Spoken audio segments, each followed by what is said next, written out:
Okay. What are you going to do, record it? Can you start over?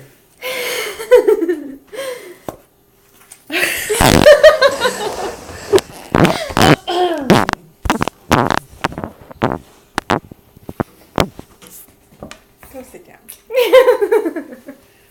The latke I have a picture with Josh doing that. Screaming. A Christmas Story by Lemony Snicket.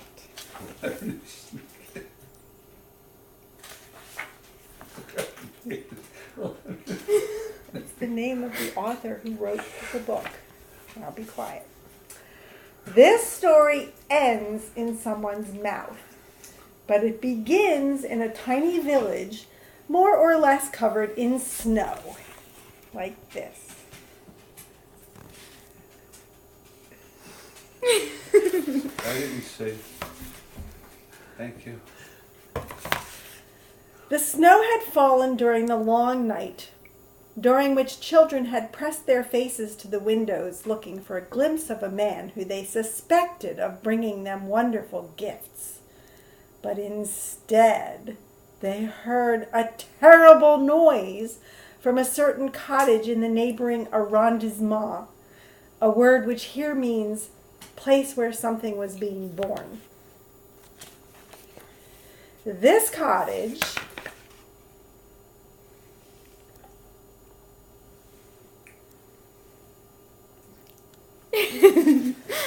was already regarded with some suspicion, as it was the only place not decorated with flashing colored lights at this time of year. The thing that was being born was a latke, a word which here means potato pancake. Latkes are a traditional part of the celebration of Chanukah, a holiday commemorating a miraculous Jewish military victory. Nearly everyone in this world is born screaming, and the latke was no exception. Even though the latke wasn't conceived and born the way you and I were conceived and born, but instead was fashioned from grated potatoes, chopped onion, beaten eggs, and a dash or two of salt. Once these ingredients were properly mixed, the latke was slapped into a pan full of olive oil, heated to a very high temperature, and this is when it began to scream.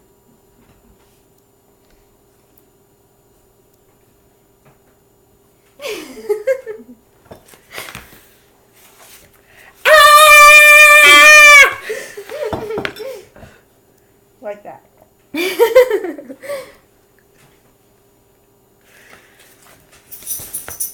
Ouch, ouch.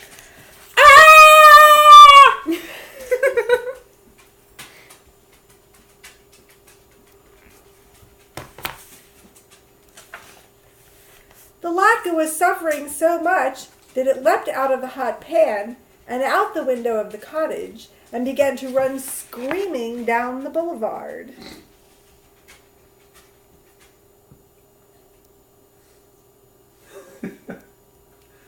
Where we met the gingerbread man.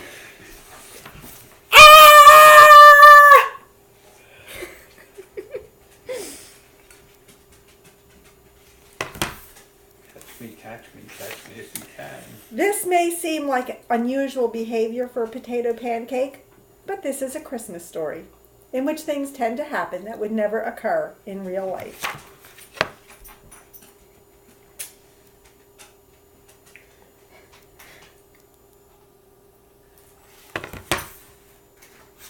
Like a squirrel from Santa Claus hat. The latke ran past a row of flashing colored lights.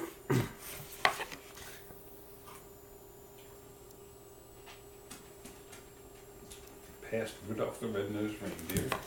Which hung from the rain gutters of a less suspicious cottage. "What's all the ruckus?" said the lights in unison. "We're the ones who are supposed to be dominating the neighborhood with our cheerful glow." "I was just thrown into a pan of boiling oil," the latke cried in reply. "Can you believe it?" "Yes," said the flashing colored lights, "but we can't imagine why." "Because I'm a latke," said the latke. "The olive oil reminds us of the oil used to rededicate the temple following the defeat of Antiochus at the hands of the Maccabees. The oil was only supposed to last for 1 night, but there was a miracle, and it lasted for 8. Plus, frying makes my skin crispy and brown.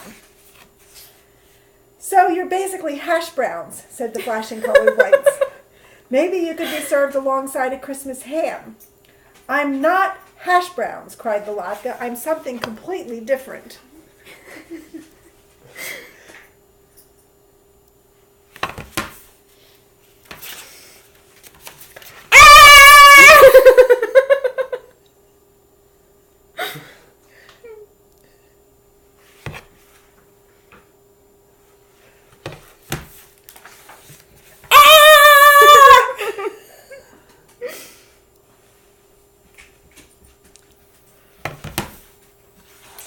The latke rounded the corner and found itself face to face with a candy cane.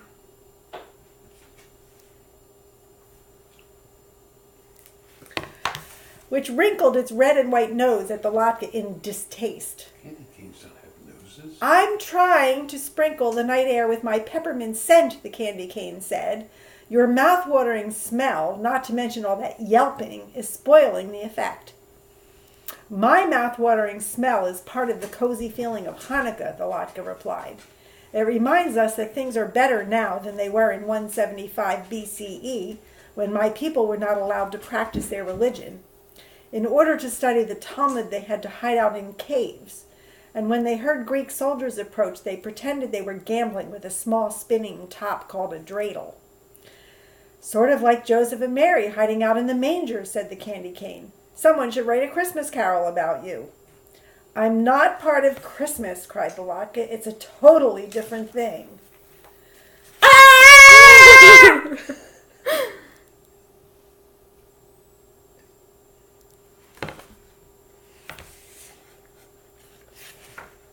She's already heard it before.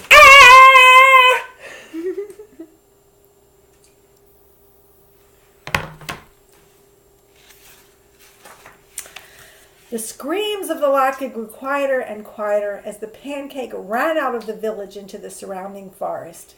Its utter fury was unabated, a phrase which here means the latke was still very annoyed at the objects to whom it had spoken. But it was quite tired, and so it decided to rest for a few minutes beneath the branches of a little pine tree.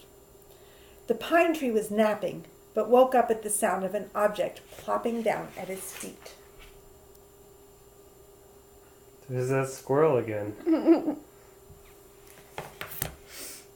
Yep. Are you a present? The pine tree asked. Presents are pretty much the only thing allowed to sit beneath me during this time of year. The latke sighed. Presents aren't really a big part of Chanukah, it said in a voice hoarse from screaming. There's nothing wrong with giving gifts to loved ones, of course. But it's more important to light the candles for 8 consecutive nights, to commemorate the miracle in the temple and the miracle of victory, even when you are thoroughly outnumbered. So you shouldn't give up hope. Plus Santa Claus, said the pine tree. The latke was too exhausted to scream. Santa Claus has nothing to do with it, the latke said. Christmas and Chanukah are completely different things.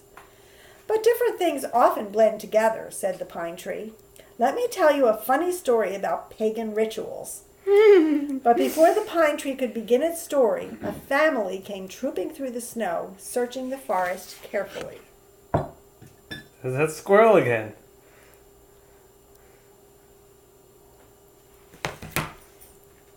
Squirrely, huh? We shouldn't have waited until the last minute to get ready for the holiday, said the father in the family, who was holding an axe. We'll never find a good one. You shouldn't give up hope, said the mother, and pointed at the pine tree. Look, it's perfect, said the daughter. Beautiful, agreed the son. Such a marvelous shape, said the mother. And its skin looks so crispy, said the father, and reached down and scooped up the latke from the snow. We'll need to reheat it, of course, but this will be perfect for Chanukah dinner, with a topping of applesauce, sour cream, or even jam. I'll refry it in oil, said the mother, to remind us of the rededication of the temple, and the triumph of the Maccabees over Antiochus, added the daughter. After hiding in caves all that time, the son chimed in. You see the little latke sitting there all the way at the bottom of the tree?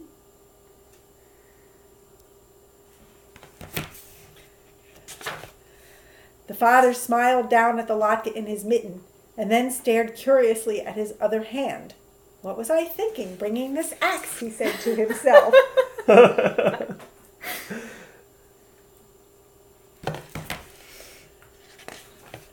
The family strolled back to the village, walking past all the cottages with flashing colored lights and smiling politely at the candy canes until they reached their own home. The family carried the latke into their own home, which was warm and cozy, and sat down at the table, which was lit with the flickering candles of a menorah, or Chanukah, which is a branched candelabra designed specifically for the holiday.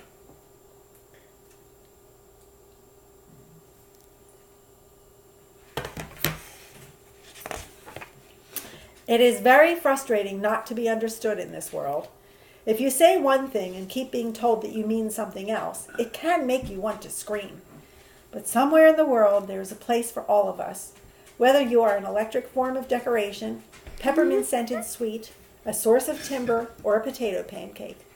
On a cold, snowy night, everyone and everything should be welcomed somewhere. And the latke was welcomed into a home full of people who understood what a latke is and how it fits into this particular holiday. And then they ate it. There's that squirrel again. Squirrel. A squirrel eating the latke?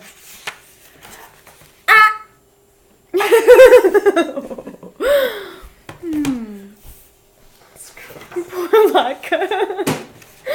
The end. Poor latke. Eaten.